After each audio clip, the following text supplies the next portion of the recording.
ഓം ശാന്തി. 10-4-21 ബാബു പറയുന്നു, മധുരമായ കുട്ടികളെ, പതിത ജഗത്തുമായി ബന്ധം മുറിച്ച് ഒരു ബാബയുമായി ബുദ്ധിയോഗം ചേർക്കൂ, എങ്കിൽ മായയോട് തോൽക്കുകയില്ല. ചോദ്യം: സമർത്ഥനായ ബാബ കൂടെ ഉണ്ടായിരുന്നിട്ടും യജ്ഞത്തിൽ അനേകം പ്രകാരത്തിലുള്ള വിഘ്നങ്ങൾ എന്തുകൊണ്ടാണ് ഉണ്ടാകുന്നത്? കാരണമെന്താണ്? ഉത്തരം: ഈ വിഘ്നം ഡ്രാമ അനുസരിച്ച് ഉണ്ടാവുക തന്നെ വേണം. കാരണം എപ്പോഴാണോ യജ്ഞത്തിൽ അസുരന്മാരുടെ വിഘ്നമുണ്ടാകുന്നത്, അപ്പോഴാണ് പാപത്തിൻ്റെ കുടം നിറയുന്നത്. ഇതിൽ ബാബയ്ക്ക് ഒന്നും ചെയ്യുവാൻ സാധിക്കില്ല. ഇത് ഡ്രാമയിൽ അടങ്ങിയിട്ടുള്ളതാണ്. വിഘ്നം ഉണ്ടാവുക തന്നെ വേണം. എന്നാൽ വിഘ്നങ്ങളെ നിങ്ങൾ ഭയപ്പെടാൻ പാടില്ല. ഗീതം: ആരാണ് മാതാവ്, ആരാണ് പിതാവ്? ഓം ശാന്തി. കുട്ടികൾ പരിധിയില്ലാത്ത ബാബയുടെ ആജ്ഞ കേട്ടു.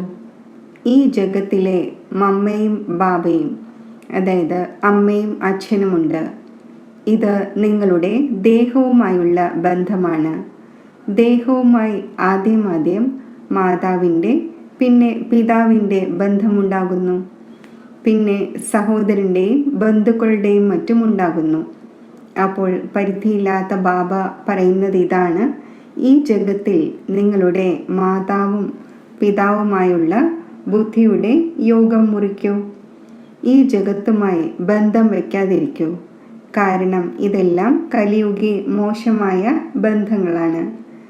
ജഗത് എന്നാൽ ലോകം. ഈ പതീത ലോകവുമായി ബുദ്ധിയുടെ യോഗം മുറിച്ച് ഞാൻ ഒരാളുമായി ചേർക്കൂ. പിന്നെ പുതിയ ജഗത്തിനോട് യോജിപ്പിക്കൂ. കാരണം ഇപ്പോൾ നിങ്ങൾക്ക് എൻ്റെ അടുക്കൽ വരേണ്ടതുണ്ട്. കേവലം ബന്ധം യോജിപ്പിക്കുന്നതിൻ്റെ കാര്യമാണ്. മറ്റൊരു കാര്യവുമില്ല, മറ്റൊരു പ്രയാസവുമില്ല. ആർക്കാണോ ഡയറക്ഷൻ ലഭിക്കുന്നത്, അവർ ബന്ധം യോജിപ്പിക്കും. സത്യയുഗത്തിൽ ആദ്യം ബന്ധം നല്ലതായിരിക്കും, സദോ പ്രധാനമാണ്.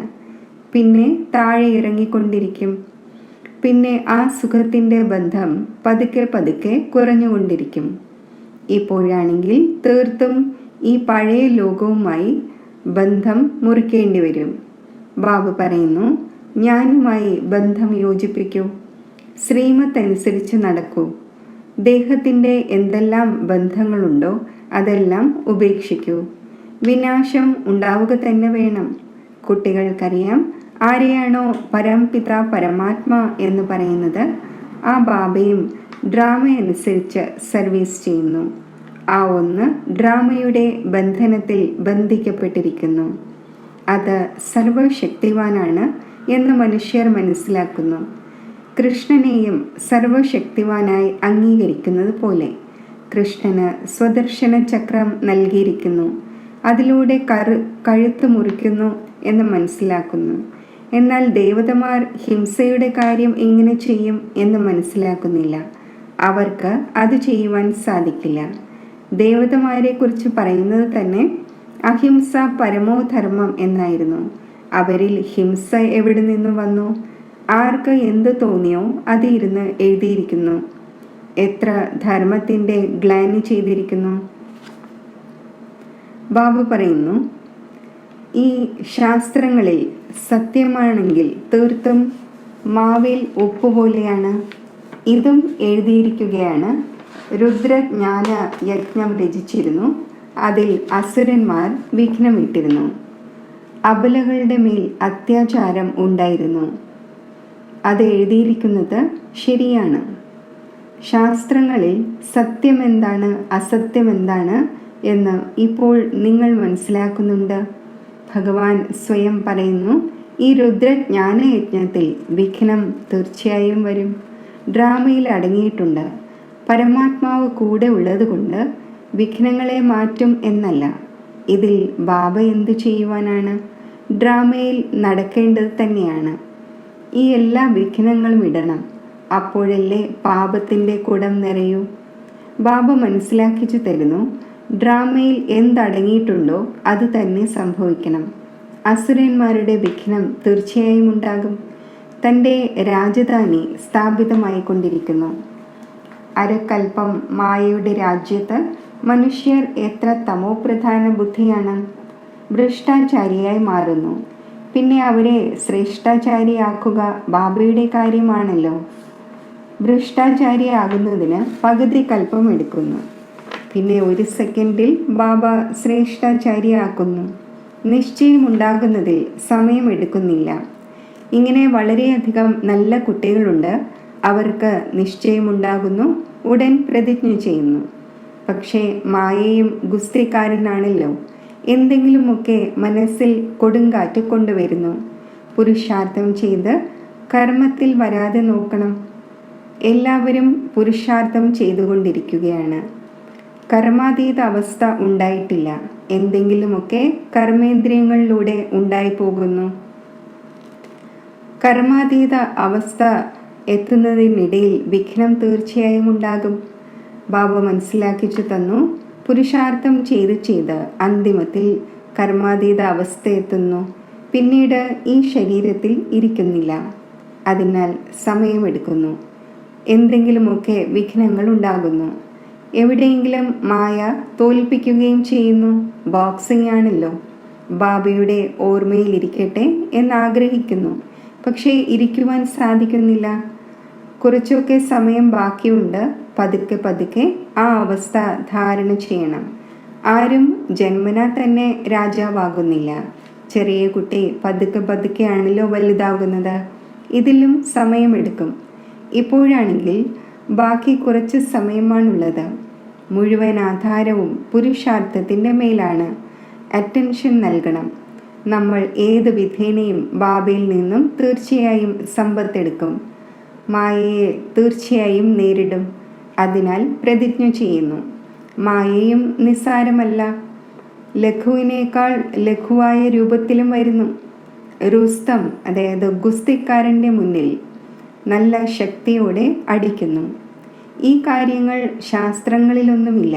ബാബ പറയുന്നു, കുട്ടികളായ നിങ്ങൾക്ക് ഇപ്പോൾ മനസ്സിലാക്കിച്ചു തരുന്നു. ബാബയിലൂടെ നിങ്ങൾ സദ്ഗതി നേടുന്നു.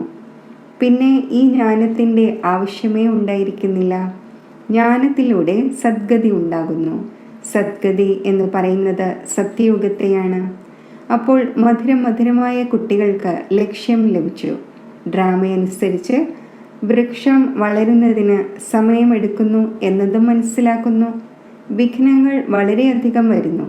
ചേഞ്ച് ആകേണ്ടി വരുന്നു. കൗടിയിൽ നിന്നും വജ്രതുല്യമാകേണ്ടി വരുന്നു. രാപ്പകലിൻ്റെ വ്യത്യാസമുണ്ട്. ദേവതമാരുടെ ക്ഷേത്രം ഇപ്പോൾ വരെയും നിർമ്മിച്ചു വരുന്നു. ബ്രാഹ്മണരായ നിങ്ങൾ ഇപ്പോൾ ക്ഷേത്രം നിർമ്മിക്കില്ല. കാരണം അത് ഭക്തിമാർഗമാണ്. ഇപ്പോൾ ഭക്തിമാർഗം സമാപ്തമായി ജ്ഞാനമാർഗം സിന്ദാബാദ് ആകേണ്ടതുണ്ട് എന്നത് ലോകത്തിനറിയില്ല. ഇത് കേവലം കുട്ടികളായ നിങ്ങൾക്കാണ് അറിയാവുന്നത്. കലിയുഗം ഇപ്പോഴും കുട്ടിയാണ് എന്ന് മനുഷ്യർ മനസ്സിലാക്കുന്നു. അവരുടെ മുഴുവൻ ആധാരവും ശാസ്ത്രങ്ങളുടെ മേലാണ്. കുട്ടികളായ നിങ്ങൾക്ക് ബാബ ഇരുന്ന് എല്ലാ വേദശാസ്ത്രങ്ങളുടെയും രഹസ്യം മനസ്സിലാക്കിച്ചു തരുന്നു. ബാബ പറയുന്നു, ഇതുവരെയും നിങ്ങൾ എന്തു പഠിച്ചുവോ അതെല്ലാം മറന്നേക്കൂ. അതിലൂടെ സദ്ഗതിയൊന്നും ഉണ്ടാകുന്നില്ല. അല്പകാലത്തേക്കുള്ള സുഖം ലഭിച്ചു വന്നു. സദാ സുഖം തന്നെ സുഖം ലഭിക്കുക എന്നത് സാധ്യമല്ല. ഇതാണ് ക്ഷണഭംഗുര സുഖം. മനുഷ്യർ ദുഃഖത്തിലാണ് കഴിയുന്നത്. സത്യയുഗത്തിൽ ദുഃഖത്തിൻ്റെ പേരോ അടയാളമോ ഇല്ല എന്നത് മനുഷ്യർക്കറിയില്ല. അവർ അതിനെക്കുറിച്ചും ഇങ്ങനെയുള്ള കാര്യങ്ങളാണ് പറഞ്ഞിരിക്കുന്നത്. അവിടെ കംസപുരിയിൽ കംസനുണ്ടായിരുന്നു, ഇതുണ്ടായിരുന്നു എന്നും കൃഷ്ണൻ ജയിലിലാണ് ജന്മമെടുത്തത് എന്നും വളരെയധികം കാര്യങ്ങൾ എഴുതിയിരിക്കുന്നു. ഇപ്പോൾ ശ്രീകൃഷ്ണൻ സ്വർഗത്തിലെ ആദ്യ നമ്പറിലെ പ്രിൻസാണ്. കൃഷ്ണൻ എന്ത് പാപമാണ് ചെയ്തത്?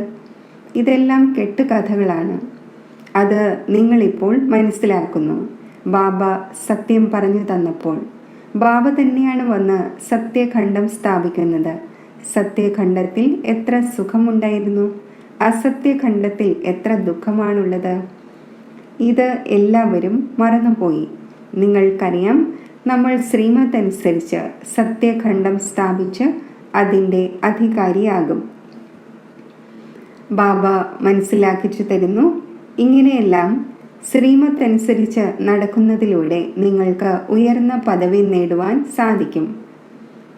നമുക്ക് ഈ പഠനം പഠിച്ച് സൂര്യവംശി മഹാരാജ മഹാറാണിയാകണം എന്നത് കുട്ടികൾ അറിയുന്നുണ്ട്. ഉയർന്ന പദവി നേടാനുള്ള ആഗ്രഹം എല്ലാവർക്കുമുണ്ട്. എല്ലാവരുടെയും പുരുഷാർത്ഥം നടക്കുന്നു. ആരാണോ നല്ല ഉറച്ച ഭക്തർ, അവർ ചിത്രങ്ങൾ കൂടെ വയ്ക്കുന്നു. അടിക്കടി അതിനെ ഓർമ്മിച്ചു കൊണ്ടിരിക്കും. ബാബയും പറയുന്നു, ത്രിമൂർത്തിയുടെ ചിത്രം കൂടെ വയ്ക്കൂ, അപ്പോൾ അടിക്കടി ഓർമ്മ വരും. ബാബയെ ഓർമ്മിക്കുന്നതിലൂടെ നമ്മൾ സൂര്യവംശി കുലത്തിൽ വന്നു ചേരും. മുറിയിൽ ത്രിമൂർത്തിയുടെ ചിത്രം തൂക്കിയിടണം. അപ്പോൾ ഓരോ നിമിഷവും ദൃഷ്ടി മുന്നിൽ പോകും. ബാബയിലൂടെ നമ്മൾ ഈ സൂര്യവംശി കുലത്തിൽ പോകും.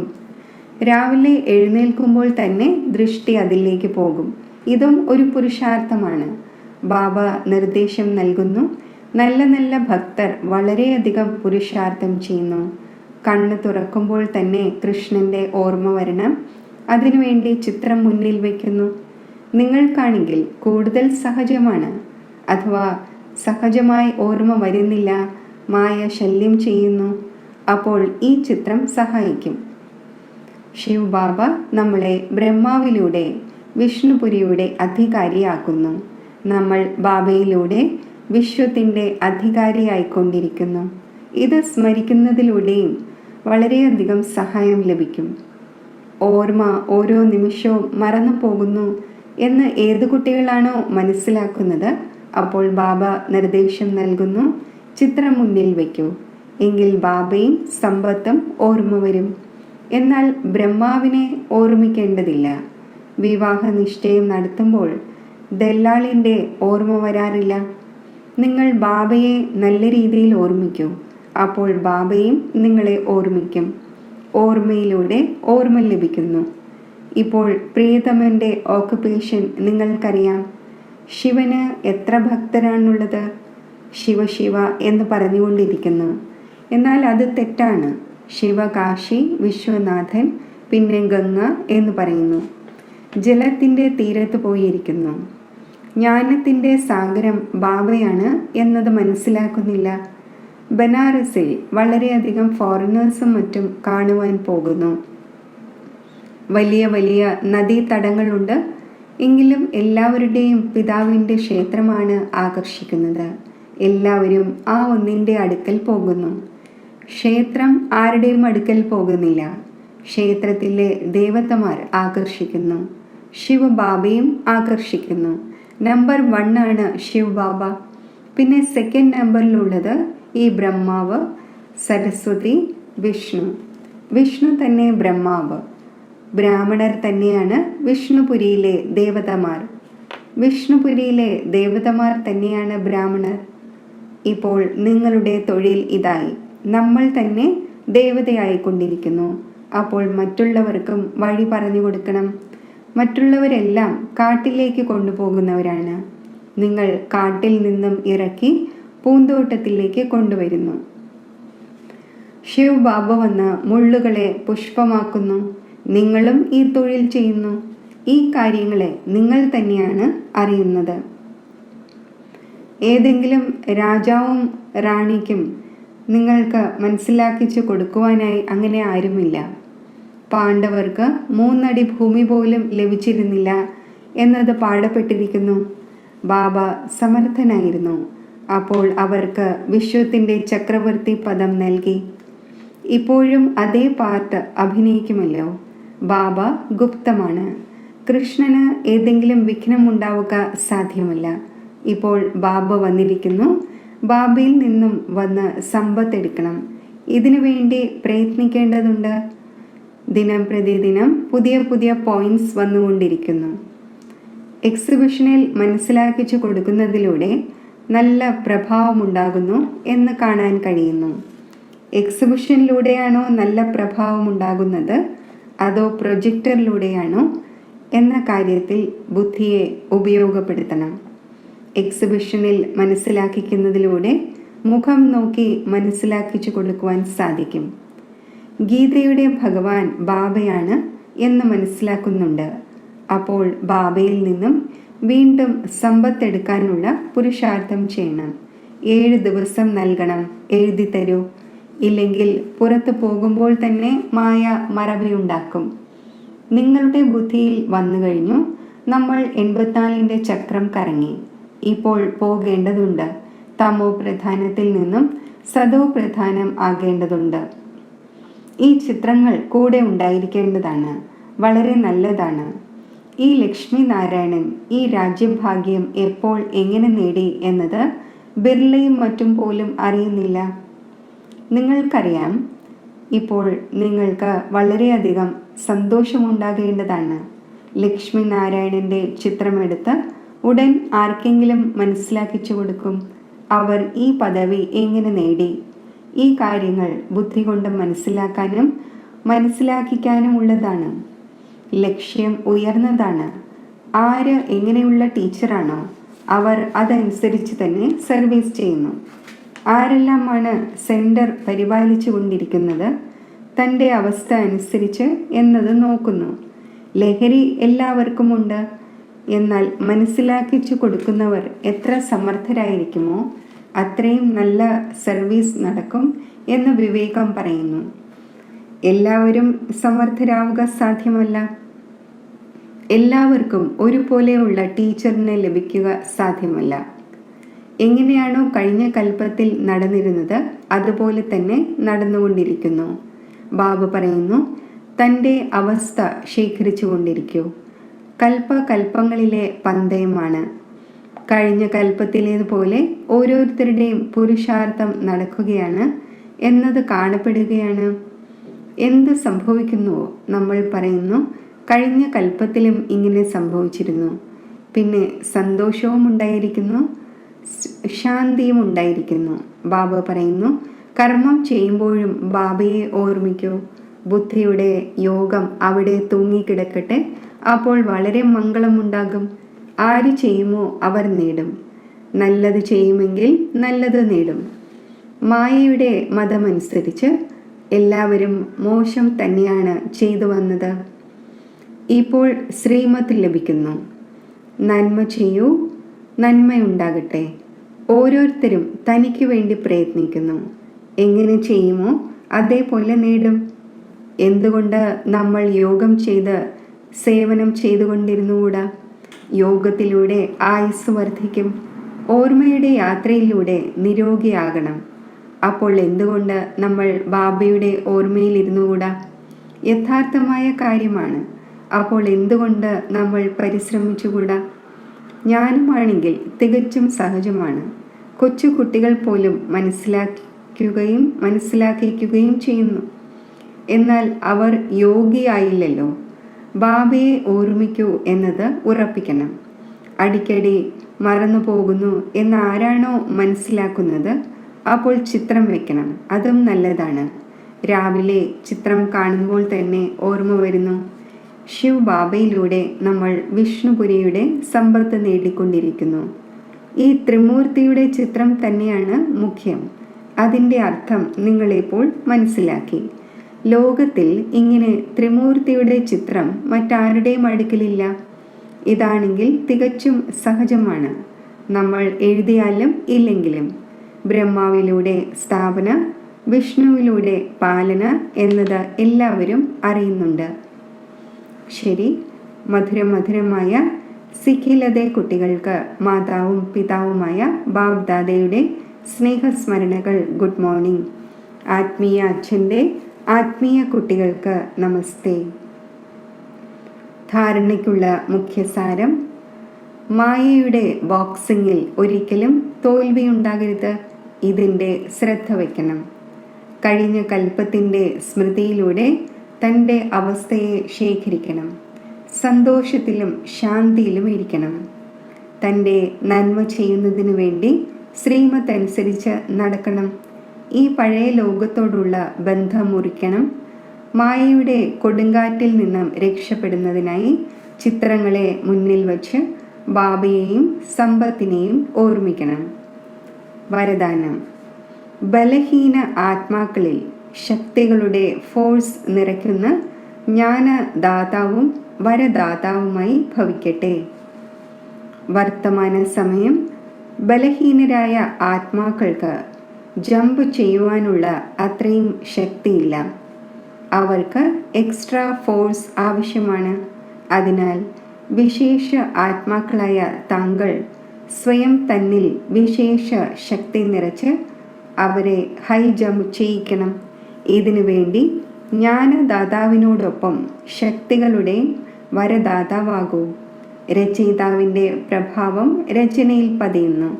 അതിനാൽ വരദാനിയായി തൻ്റെ രചനയ്ക്ക് സർവശക്തികളുടെയും വരദാനം നൽകൂ.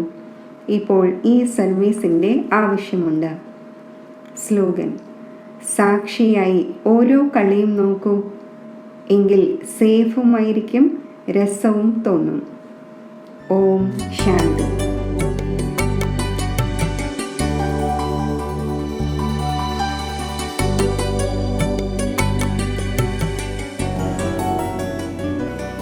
യോഗത്തിൻ്റെ അഭ്യാസം.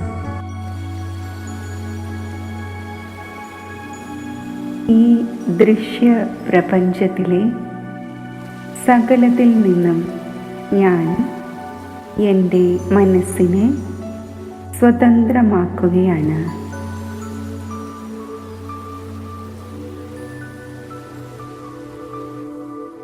ഒരു അവിനാശി ഊർജമായ എൻ്റെ നിജസ്വരൂപത്തിൽ ഞാൻ ശ്രദ്ധ കേന്ദ്രീകരിക്കുന്നു.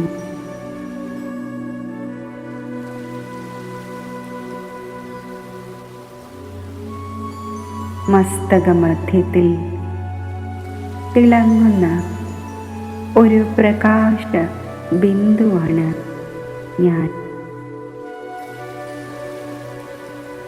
എൻ്റെ ഈ ആത്മചൈതന്യത്തിലേക്ക് മനസ്സിനെ ഏകാഗ്രമാക്കുമ്പോൾ സ്വാഭാവികമായി ഞാൻ എൻ്റെ ശാന്ത സ്വരൂപ അവസ്ഥയിൽ എത്തിച്ചേരുന്നു.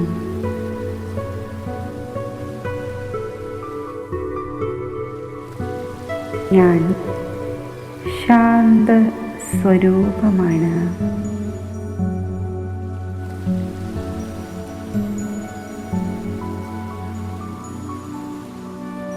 എന്നിൽ നിന്നും ശാന്തിയുടെ തരംഗങ്ങൾ നാനാഭാഗത്തും വ്യാപിക്കുന്നു.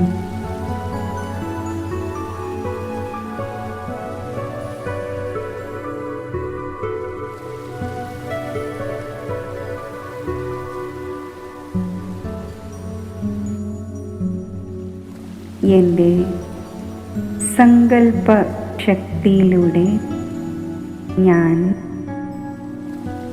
എൻ്റെ സ്വഗ്രഹത്തിലേക്ക് ഇപ്പോൾ യാത്ര ചെയ്യുകയാണ്.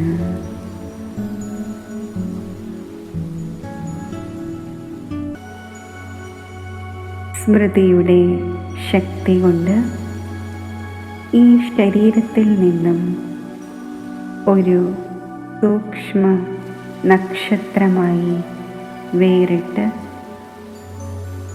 സൂര്യനും ചന്ദ്രനും താരാഗണങ്ങളും അടങ്ങിയ ഈ ദൃശ്യപ്രപഞ്ചത്തിനും ഉപരിയായി ബ്രഹ്മലോകത്തിൽ ഞാൻ എത്തിച്ചേരുന്നു.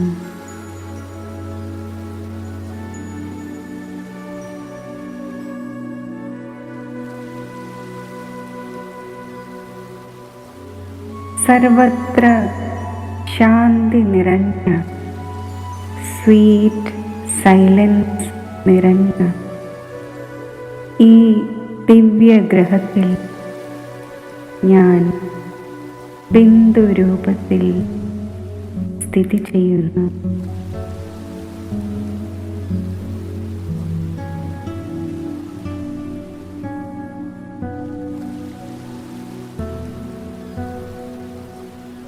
ഈ അവസ്ഥയിൽ സ്ഥിതി ചെയ്യുമ്പോൾ ദിവ്യമായ സ്നേഹത്തിൻ്റെ ശീതള കിരണങ്ങൾ എന്നെ സ്പർശിക്കുകയാണ്.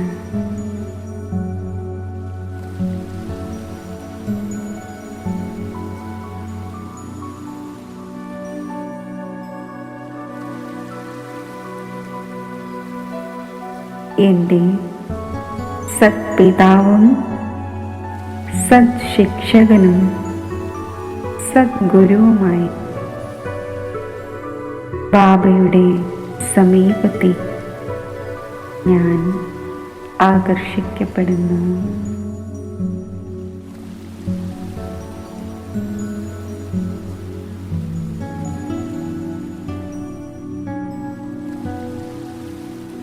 പരമാത്മാ സാമീപ്യത്തിൽ സ്ഥിതി ചെയ്യുമ്പോൾ ആ പരമശക്തിയിൽ നിന്നും പ്രവഹിക്കുന്ന നിർമ്മലമായ സ്നേഹത്തിൻ്റെയും പരമമായ ശാന്തിയുടെയും അനുഭവം എനിക്കുണ്ടാകുന്നു.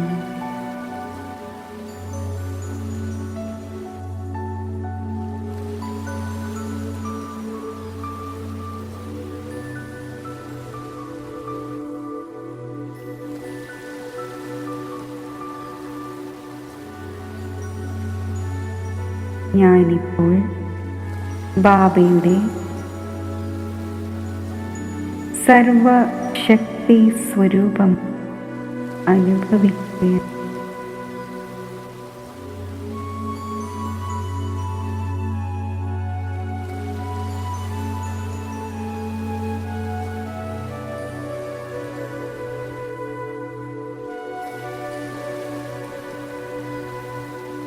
സർവശക്തിവാനായ പരമാത്മാവിൽ നിന്നും സമസ്ത ശക്തികളുടെയും അത്ഭുത കിരണങ്ങൾ എന്നിൽ പതിക്കുമ്പോൾ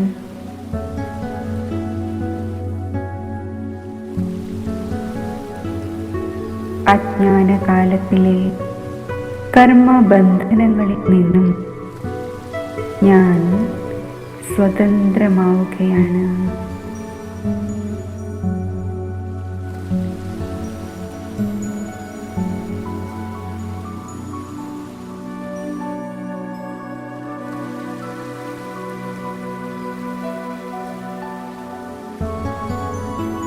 ഞാൻ ഭാരരഹിതമാവുകയാണ്.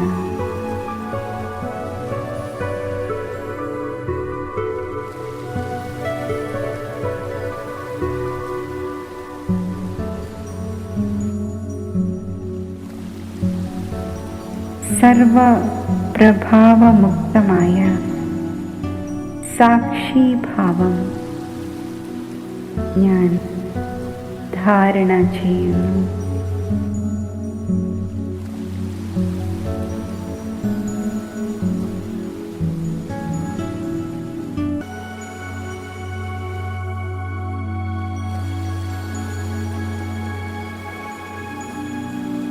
പരമാത്മാ സ്നേഹവും ശാന്തിയും ശക്തിയും നിറഞ്ഞ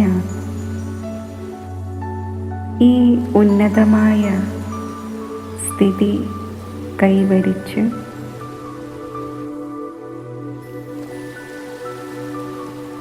എൻ്റെ കർമ്മക്ഷേത്രമായ ദൃശ്യപ്രപഞ്ചത്തിലേക്ക് മടങ്ങി വന്ന് ദ്രിഗുടിയാകുന്ന സിംഹാസനത്തിൽ സ്വരാജ്യ അധികാരിയായി സ്ഥിതി ചെയ്യുന്നു.